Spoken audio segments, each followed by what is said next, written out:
এটা হচ্ছে আমার গাড়ির ফগ লাইট, যেটা ইনস্টল করার জন্য দুটো, এটা অ্যাঙ্গেল বলা হয় তো ভাই, এটা অ্যাঙ্গেল তো, এখানে দুটো অ্যাঙ্গেল লাগানো হয়েছে। এইখান থেকে একটা অ্যাঙ্গেল এইভাবে বেরিয়ে এসছে, আর এইখান সেম অ্যাঙ্গেল লাগানো আছে। আর ওয়্যারিং যেটা আছে সেটা যে কোনো মেকানিক করতে পারবে। সো এটা হচ্ছে একটা পার্মানেন্ট সলিউশন এই ফগ লাইট লাগানো।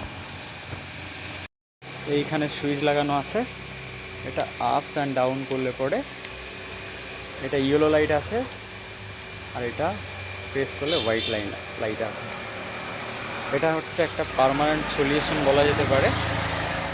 এইটা ছাড়া হাইওয়েতে FZ চালানো ভীষণ টাফ। এইখান থেকে দেখতে একদম লাগছে। তো যদি কারো ফগ লাইট লাগাতে হয় FZv3-তে, এই পদ্ধতি অবলম্বন করে এটা লাগানো যেতে পারে। এই জিনিসটা বানাতে হবে লেদ থেকে, বাকি ওয়্যারিং করে দেবে যে কোনো মেকানিক। ওকে, এটা ফগ লাইট লাগানোর পর বাইকটা ঠিক এরকম লাগছে দেখতে।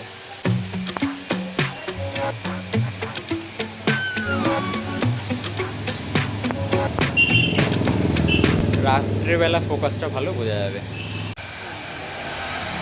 আর একটা বিষয় বলে দিই, যে কোনো ফগ লাইট লাগাতে যদি হয় পুলিশের থেকে বাঁচতে হলে, তাহলে পরে যে বাইকের মেইন হেডলাইটটা আছে এইটা লেভেল না হলে ওর থেকে নিচে ফগ লাইটটাকে লাগাতে হবে। তো এটা যদি বলা যায় এটা রোড লিগ্যাল আছে।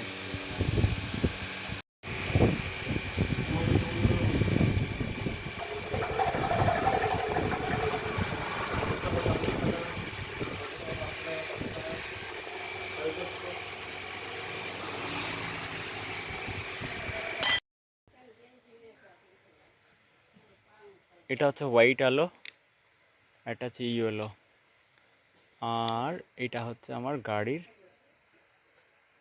সঙ্গে যে আলোটা আছে সেইটা।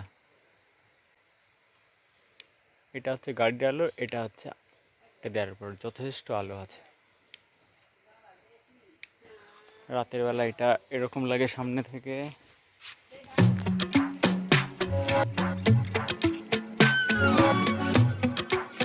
অন করার পর